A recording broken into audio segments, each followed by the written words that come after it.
3 दफ़ा मुलाकात की गई सागदार की जानिब से और वो शहबाज शरीफ साहब का जो पैगाम है वो लेके गए हैं। एक वक्त ये था कि खान साहब तैयार नहीं थे, अब मौलाना साहब बैठने को तैयार नहीं है। बीच का रास्ता आसिफ अली जरदारी साहब निकालने के लिए रेडी हैं या टास्क उनको दिया जाएगा? अब पार्टी के अंदर भी कुछ और एलिमेंट ऐसे आ गए हैं जो कि खान साहब की बात को नहीं सुनना चाहते, या खान साहब का पार्टी के ऊपर कंट्रोल जो है कमज़ोर होता जा रहा है। लगता है कि इमरान खान साहब खुद सरप्राइज हो रहे हैं। जरदारी साहब जो है उनकी चौधरी शुजा हुसैन साहब के साथ भी मुलाकातें हुई। चौधरी साहब ने ये जिक्र किया है कि जब खान साहब FIR दर्ज कराने की बात कर रहे थे, जिन नामों में जिनमें खास में फ़ौज के नाम शामिल थे, फ़ौजी अफसरों के, उसमें मैंने परवेज़ इलाही साहब को मशवरा दिया था कि इस पर अमल ना करें। वो ऐसा लग रहा है कि वो अब भी चौधरी साहब की बात मान रहे हैं। मईशत के हवाले से बड़े दावे किए जा रहे थे और डार साहब जब आ रहे थे तो कहा जा रहा था कि डॉलर घबरा गया है, लेकिन अब ऐसा लग रहा है कि डार साहब घबरा गए। अस्सलाम वालेकुम, सत श्री अकाल, मैं हरमीत सिंह हूँ और आप देख रहे हैं पब्लिक न्यूज़। नाज़रीन, इस वक्त अगर देखा जाए तो मुल्क में जिस तरह एक तरफ हम देख रहे हैं कि मईशत का जो बहरान है वो चला है, तो दूसरी जब हम देख रहे हैं कि सियासी अदम इस्तेहकाम रुकने का नाम नहीं ले रहा। इस तमाम तर सियासी और मईशत पर गुफ्तगू करने के लिए हमारे साथ सीनियर सहाफ़ी और तज्ज़ियाकार क़य्यूम सदीकी साहब मौजूद हैं। सर, बहुत शुक्रिया। सर, क्या कहेंगे? इस वक्त हम देख रहे हैं कि 3 दफ़ा जो है वो मुलाकात की गई सागदार की जानिब से और वो शहबाज शरीफ साहब का जो पैगाम है वो लेके गए हैं। दूसरी जानिब हम ये देख रहे हैं कि मौलाना साहब जो हैं वो एक वक्त ये था कि खान साहब तैयार नहीं थे, अब मौलाना साहब बैठने को तैयार नहीं है। तो क्या बीच का रास्ता आसिफ अली जरदारी साहब निकालने के लिए रेडी हैं या टास्क उनको दिया जाएगा? सर, PDM के अपने अंदर ज़ाहिर है मुख्तलिफ़ुल ख़याल जमातें हैं और वो जमातें जो हैं वो अपना अपना पॉइंट ऑफ व्यू अपने सामने रखती हैं। मौलाना फजलुर रहमान साहब का भी अपना एक पॉइंट ऑफ व्यू है और आसिफ जरदारी साहब का अपना पॉइंट ऑफ व्यू है। PMLN की जमात का और है, शाह अहमद अवैस नूरानी की जमात जो है उनका कुछ और है। तो ये सारी चीज़ें जो हैं वो ज़ाहिर है अपने अपने तौर पे कर तो रहे हैं, लेकिन जब इनका कलेक्टिव PDM का इजलास होगा और उसमें जो अक्सरियती फ़ैसला होगा उसी से ही होगा, और मेरा ख्याल है कि वो बड़े जल्द करीब ही आने वाली है। कोई आपको बड़ी खबर मिलने वाली है चंद दिनों में। यही आखिरी कार्ड था जो कहा जा रहा है कि खान साहब ने खेला असम्बली तहलील करने का।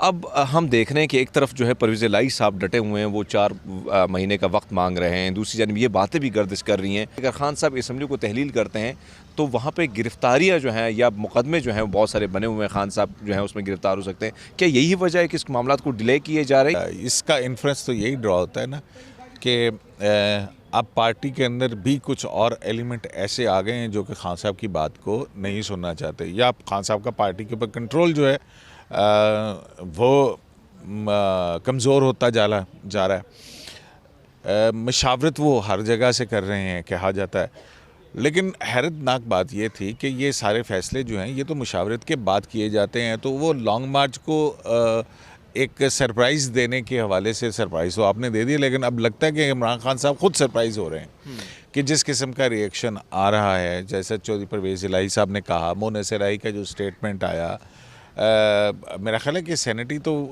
अगर देखा जाए उसमें यही है कि हुकूमत जो है वो या असम्बलियाँ जो है बरकरार हैं। देखिए, असम्बलियाँ तोड़ने से फ़ायदा क्या होगा खान साहब को? अगर खान साहब के जहन में ये है कि जब आम जनरल इलेक्शन हो 9 महीने के बाद और उस वक्त आपकी 2 सूबों के अंदर हुकूमत हो तो वहाँ पे केयर टेकर सेटअप नहीं होगा। 155 के करीब शायद 148 पंजाब में सीटें हैं और इसी तरह से KPK की नेशनल असम्बली की जो सीट्स हैं, तो वो भी जो है ना वो जनरल इलेक्शन का जिक्र है, वो उसमें देखना होगा आइन के अंदर कि जब जनरल इलेक्शन होता है तो उस वक्त तो आपके पास केयर टेकर सेटअप होना चाहिए।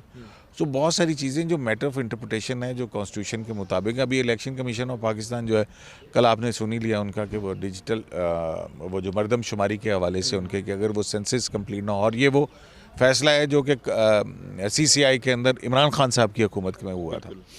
तो ये सारी चीज़ें जो हैं वो जब ये इलेक्शन वगैरह का मरहला शुरू होगा तो ये सारे लीगल कॉन्स्टिट्यूशनल इश्यूज़ जो हैं वो उठना भी शुरू होंगे और सामने भी आना शुरू हो जाएंगे। सर, एक और चीज़ जो हम देख रहे हैं, जरदारी साहब जो है उनकी चौधरी शुजा हुसैन साहब के साथ भी मुलाकातें हुई और उसमें चौधरी साहब ने ये जिक्र किया है कि जब खान साहब FIR दर्ज कराने की बात कर रहे थे, जिन नामों में जिनमें खास में फ़ौज के नाम शामिल थे, फ़ौजी अफसरों के, उसमें मैंने परवेज़ इलाही साहब को मशवरा दिया था कि इस पर अमल ना करें। वो ऐसा लग रहा है कि वो अब भी चौधरी साहब की बात मान रहे हैं। तो जरदारी साहब ने जो पड़ाव डालना है, तो क्या आप लग सकते हैं कि चौधरी शुजा हुसैन साहब जो है परवेज़ इलाही साहब को कायल कर सकते हैं अपनी तरफ?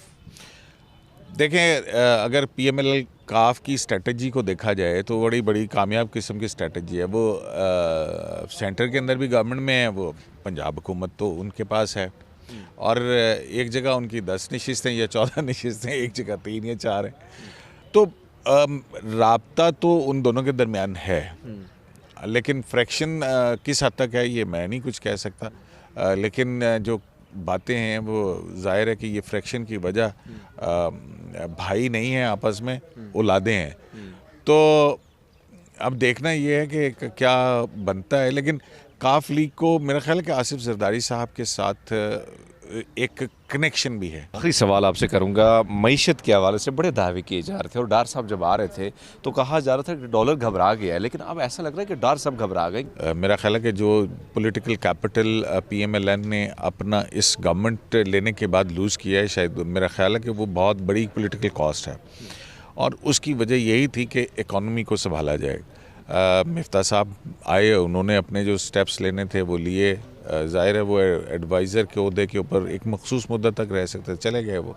डार साहब आ गए, डार साहब ने अपना जो करना था वो किया। लेकिन इकॉनमी जब स्लिप अवे कर रही होती है, आपको कहीं से प्रोडक्टिविटी नहीं है, क्राइसिस के अंदर है, पॉलिटिकल इंस्टेबिलिटी है, तो उससे इकोनॉमिक स्टेबिलिटी और एग्रीवेट हो जाती है। तो हालात तो उसी सूरत में ठीक होंगे जब यहाँ पे पॉलिटिकल इस्तेहकाम आएगा, और उसके लिए सबको मिलके बैठना चाहिए, क्योंकि मुल्क सबका है। अब अगर आप इलेक्शन के लिए भी जाएंगे तो इलेक्शन कोई छोटी एक्सरसाइज है, उसके लिए कितने बिलियंस ऑफ ट्रिलियंस रुपीस जो हैं वो आपको चाहिए, सारी मूवमेंट होनी है वो सारा, तो कहाँ से आएगा जब इकॉनमी नहीं चल रही होगी। तो पहला मामला और तो है मईशत की बहाली, उसके बाद इलेक्शन देखना चाहिए। बहुत शुक्रिया सर। हमारे साथ सीनियर सहाफ़ी तजज़ियाकार अब्दुल क़य्यूम सिद्दीकी साहब मौजूद थे। उनका कहना ये था कि जब तक मिसाक़ मईशत नहीं होती, जब तक मिल बैठ के कोई लाया मल तय नहीं किया जाता, तब तक जो मुल्क में जो अदम इस्तेहकाम चल रहा है इसी तरह जारी रहेगा। ऐसी मज़ीद वीडियो के लिए देखते रहिए पब्लिक न्यूज़।